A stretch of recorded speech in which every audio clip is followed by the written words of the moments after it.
Le président Alpha Condé persiste et signe malgré les contestations.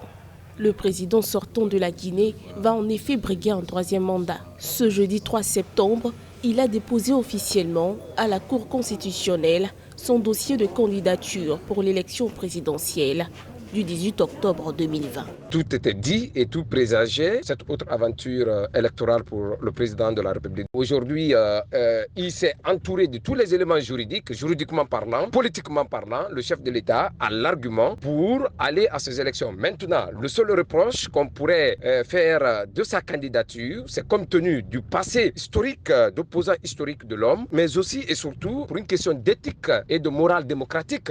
Depuis l'adoption d'une nouvelle constitution en Guinée le 22 mars, des séries de protestations ont été menées dans tout le pays par le Front National pour la défense de la Constitution FNDC, collectif de partis, de syndicats et de membres de la société civile. Pour la présidentielle, le FNDC est toutefois aujourd'hui divisé en deux camps.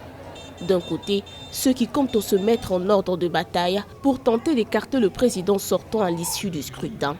De l'autre, ceux estimant que leur participation à l'élection légitimerait la nouvelle constitution. Cette rupture à mi-chemin était bien prévisible. Le FNDC a montré, dans sa globalité, toutes ses limites. Les objectifs premiers se recoupaient à un moment donné, mais on savait tous que le destin allait se briser en cours de chemin. Et d'ailleurs, cette alliance n'a que trop duré. On savait tous qu'au lendemain de l'adoption de la nouvelle constitution, mais aussi de la mise en place d'une nouvelle Assemblée nationale, le FNDC n'avait plus sa raison d'être parce que l'objectif idéal fixé n'a pas été atteint. Et aujourd'hui, la vocation première de tout parti politique, c'est de participer à des scrutins. Il faut participer pour pouvoir contester le résultat. Pour l'heure, seuls 3 candidats dont le président sortant ont donc déposé leur dossier de candidature.